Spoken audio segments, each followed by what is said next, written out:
What is up, rad people? It's your boy JC. We're back in the garage. We're gonna get this N52 we got prepped in the last one back in the Z4.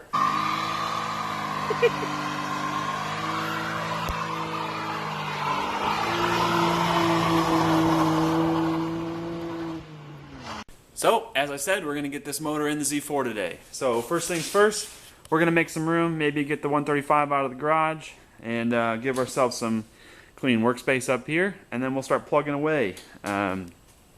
Motor is prepped and all ready to go as we did in the last video. Got all the accessories from the old motor, and the trans back on, headers back on. So we're gonna lift it up, start putting it in, and we'll get the intake manifold on as it goes in, plug everything in, and we'll be ready to rock and roll.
So, since we pulled off this intake manifold and we have no idea how many miles it's been or how long it's been since it was last pulled off, we got some fresh intake manifold gaskets to go on this thing as we put it back in.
So, now that I've had some time to de-stress, let me give you an update of where we're at. Yesterday, I got everything buttoned up. You followed along. I got everything buttoned up in the engine bay. Everything's hooked up to the motor. And I got the trans mount, drive shaft in, everything in place. Next step, before buttoning the front end on, was putting in our torque converter bolts to the flex plate. I waited to do it into the car so the transmission was supported and the whole motor was supported, because taking it apart was kind of a pain in the butt with it out on the hoist. So I got a breaker bar on the front to turn the motor over to line up the torque converter bolts, and well, as you can see, it won't turn over at all. It's like locked firm. The motor was free spinning when I had it hanging to bolt up the flex plate. So what I think happened is when I put the transmission on the back of the motor, the torque converter must have slid off a little bit and then got caught on the oil pump grooves. This is just what I'm guessing. So either way, it's sandwiched in there and something squished where the motor won't turn over. Unplug everything, pull this motor back out, reseat it over here on the floor, and we'll do the bell housing bolts in the air, sketchily on the hoist, make sure everything spins freely. Hopefully I didn't damage anything when I squished it, and we don't have to wait for any new parts or try to find stuff. But that's where we're at. I'm probably not gonna show myself pulling it back in. I'll show it free spinning when it's done, but we don't need to watch me pull it out and put it back in again. So we'll check in a couple hours. Motor's out of the car. Motor is back out of the car. So before I went crazy and put this back together and ran into the same issue, I figured I'd best do some measuring. I measured from I put like a straight edge across the bell housing, and I measured from the bell housing to the mounting bolt of the torque converter. Then I measured over here with the flex plate on. I measured from the block to this surface where the torque converter would mate to it. And sure enough, the distance was smaller inside the transmission to the torque converter over here, so therefore it was squishing down on the flex plate. So there was my problem. The torque converter wasn't seated all the way. All right, we're in a good mood now. All back together. I confirmed that distance was the same, or it gave us the clearance to close it, so we buttoned it all down. You can see we're flush. And check it out. Motor spins free. So that's successful fix. I just pinched it, didn't get the torque converter all the way seated in the trans before I buttoned it up. So now we got to put a couple more bolts in the bell housing and throw it back in. So we'll check in maybe, you know, like back to where we were putting it all back together that last time. So putting the front end together. That's where we'll see you next. Well, just a day's extra work. We are back where we started this morning, or early afternoon when I started working today. We got everything all buttoned and plugged back in up here on the engine, and then underneath we've got the drive shaft up, trans mount in, and the shifter linkage, not linkage, but cable all hooked up. So back where we started the day. Came out and got right to work today. Got the front end mostly put back together. We got the core support, radiator, fans, everything hooked up. All the radiator hoses plugged in, ready for fluids.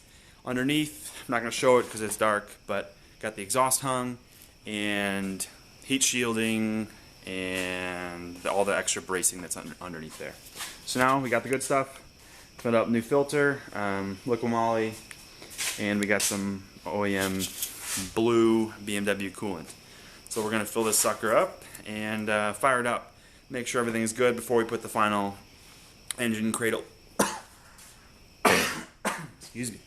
Before we put the final engine cradle brace under the front subframe and put the bumper and the headlights back on. And that's it. Sucker's done. Okay, we got oil in it, and quick Google search told me to unplug the fuel injector harness so we can prime the oil system. So that'll way it won't start when we crank it here. I think the procedure is crank it, 10 seconds, do it again, 10 seconds, whatever. Just get enough, just do it enough to get oil flowing through the motor. So Carly's in the car. She's gonna do it. Hopefully this thing works. It's always nerve-wracking putting a new motor in it and starting it. At least it always gets me wound up. So let's do it.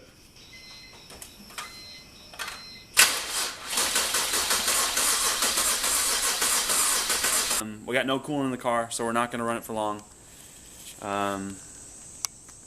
Carly's going to do the honors. I'm going to look out for leaks.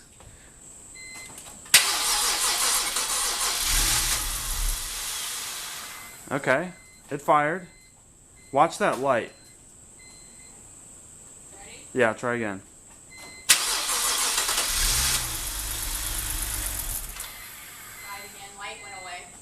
The light went away right when it turned on. Ooh, we are smoking out the back. Just a little bit. I wonder why it's dying. Maybe some sort of vacuum leak or something. I don't know. Try it again. I don't know.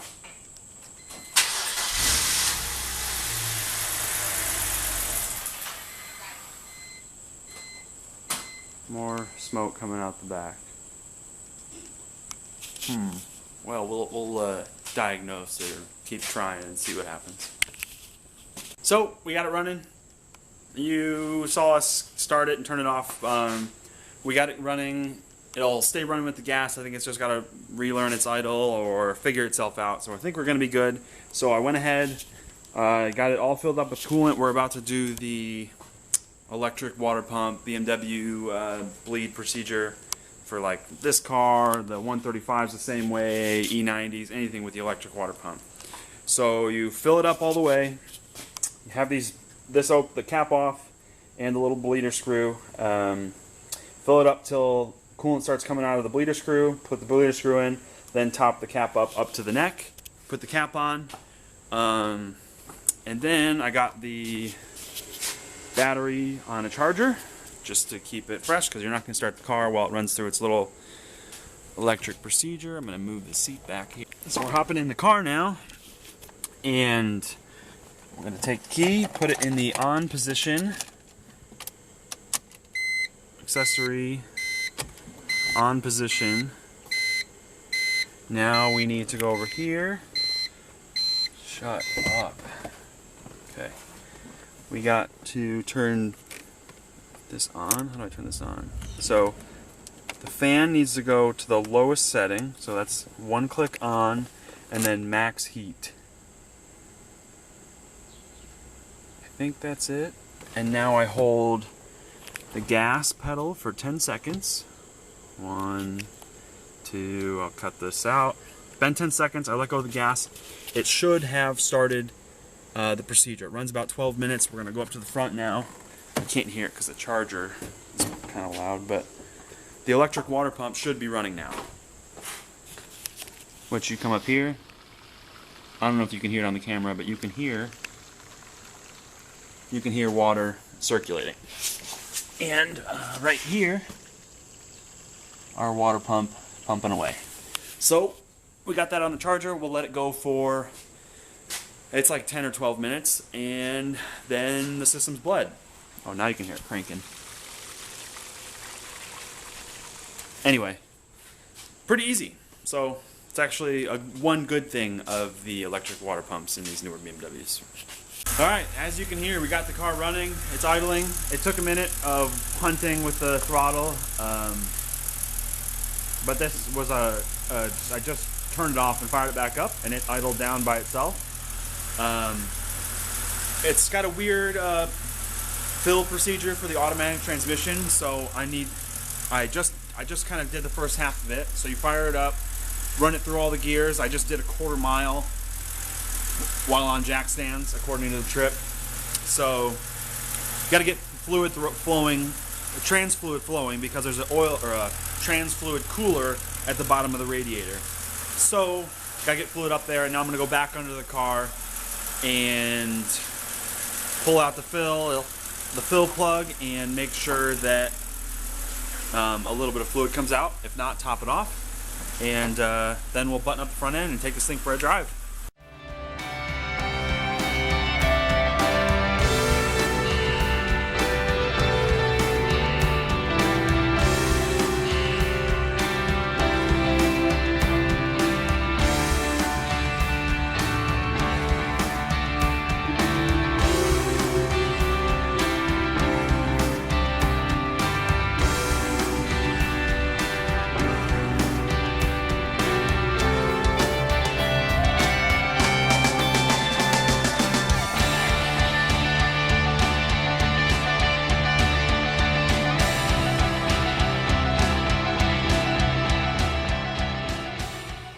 Check it out.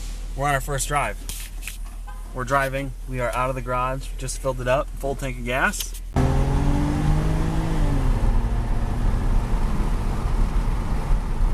it works. Alright, well that's it for this one. We just finished a little test drive. All went smooth. We had some weird smells coming out of this thing, but it might just be because it's the first time this motor's ever been taken to Redline, because it came out of that 5 Series. And yeah, anyway, it drives awesome. I'm super impressed. I probably won't include any of the driving video I took because it was dark out and you probably won't see anything, but that's to come. We're definitely going to get some GoPros on this thing, go for a nice, you know, back road cruise, maybe down in Brown County in a couple weeks or this weekend. And then we'll see what's next. Lots of projects to do around here. We got the E36 to manual swap and take to the track. Definitely going to be taking this thing to the track. This and the E36 are going to go to the track soon. The 135 is good and needs to be driven. It needs more time being driven. So anyway, that's it. Thanks for following along with the Z4, and stick around if you want to see some more rad BMW content. Thanks.